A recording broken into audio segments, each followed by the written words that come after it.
The views expressed on the following program do not necessarily represent those of this station or its management.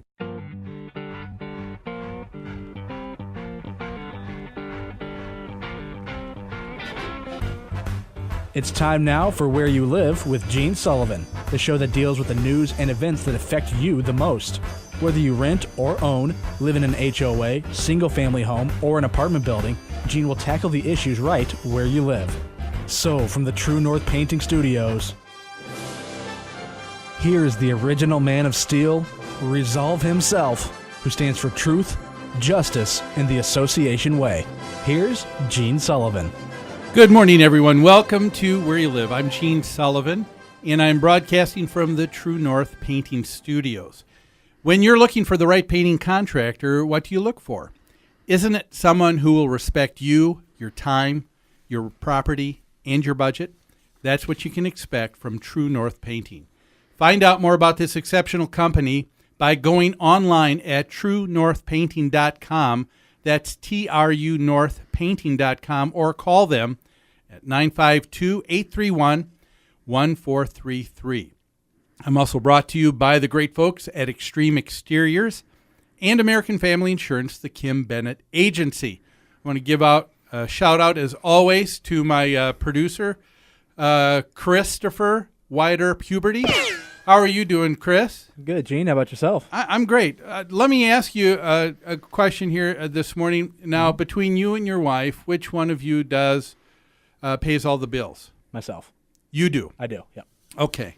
Have you, has it always been, well, I guess you've only been married for less than... About 5.5 months. 5.5 months, so it's always been that way. So I was going to ask if it'd been your spouse before that, but no. Nope, just me. Okay, all right. Well, you know, when folks, if you've ever noticed, that's always common. There's going to be, in a married relationship, one person's going to pay the bills, and the person who doesn't is going to be a little bit more detached. And that's exactly what we have in our first story that comes out of Connecticut in Property Management in the News.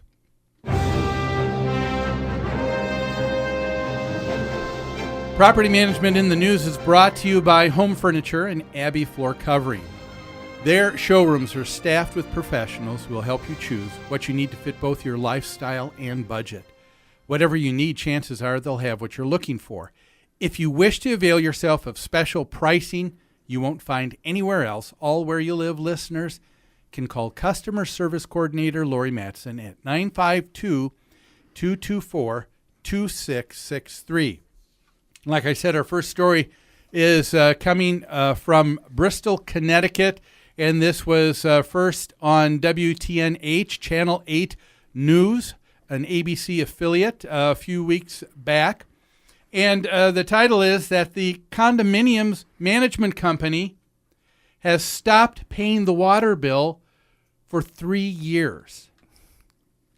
And that's quite an indictment to hear, that the property management company for this homeowners association hasn't paid the bill in 3 years. It goes on to say that it's come to a shock to a lot of homeowners living in the association. One of those, the name of the association is called the Ferrari Condominiums. And one homeowner who was shocked was a woman by the name of Siobhan Burke. She said, "We are paying all our bills on time, and we're being told that the management company hasn't paid the bill." The unpaid bill is $18,000, according to the Bristol Water Department. Burke, the homeowner, went on to say, "All the owners are up in arms because we don't know what is going to happen." She went on to say, "So we're just looking for answers. I'm extremely worried. I really am." A person from the water department said, it's something we've got to do. We can no longer have people going 3 years without paying their water bill when residents in the city are paying their bills in a timely manner. So what is really going on here? Why wasn't the management company paying those bills? Well, let's help these homeowners at Ferrari Condominiums try and look for those answers, shall we? because I think a lot of it is probably in here. So let's take a look at this a little bit closer. Now, when you stop and think about it, why wouldn't the bills get paid? What are all the possibilities? Well, there's only two, isn't there? Number one, the association has the money, or the association doesn't have the money. Wouldn't you agree? I don't know if there's anything else in between. Well, let's take a look. If the association has the money and the bills aren't being paid, what does that mean? Well, again, I think there's only two reasonable explanations. Number one, it could be the board of directors didn't authorize the payment. That happens. A lot of people don't realize that when you live in a homeowners association, the management company isn't free to just spend the checkbook of someone else's money. No, they can only do what's under the direction of the board of directors for that property. So perhaps it was the homeowners. They had the money and the board of directors said, we don't want you to pay it.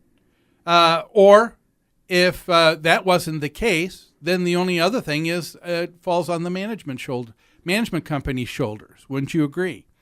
And then if that were the case, then I guess we would have a case of the management company being delinquent in their duties and their responsibilities to the homeowners association.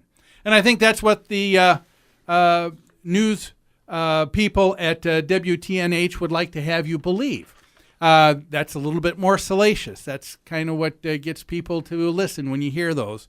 But are there other things that could be just as plausible, just as reasonable? Well, let's take a look at the other side of the coin, shall we? What if the association doesn't have the money? Then you've got to ask yourself the question, why don't they have the money? Well, number one, maybe someone on the board, because they have the authority, or the management company because they deal with the finances. Maybe someone embezzled the money. That could be a possibility. Number two, maybe it's a case of not embezzlement, but maybe it was just the board in their authority in spending. They just misspent the association's money. Could that have taken place? How about this as a third possibility? There are homeowners in that association that weren't meeting their responsibilities to pay on time. Could that possibly be something that would affect what goes on? Or how about this? The homeowners won't allow the board to adequately raise the assessments to meet what the needs are. Every year there needs to be a budget put together for a homeowners association. And when costs go up, a board only has the ability to raise the dues a certain percentage in any one given year. And that's all well and good when all expenses stay below that percentage. But what happens when those costs spike, like in insurance rates or with utilities? Those are fixed costs that you can't get rid of. You can't renegotiate, find another vendor necessarily. So you may be stuck, and now an association can't get the money that they need. So what was really going on? Let's take a look at the plausibility of each of those, right? If they had the money, board did not authorize the payment, could that be the case? Probably not likely, because you need to remember the board members, more than likely, live there at the property. And I don't know anybody that would want to see any of their services cut off. There would be no reason for them to do that. Even if the board member were a landlord and didn't live there, he's got a rental income stream that he's receiving from someone who lives there, and that's only by virtue of the fact that there's certain services being provided. So I don't think it's likely, wouldn't you agree, that the board, the association had the money and the board said, nope, we just don't want you to pay, okay? How about the management company? Were they delinquent in their duties? What about the board? Remember, we said that the board of directors are the ones that have the authority and direct the management company. And let me just ask you a quick question here.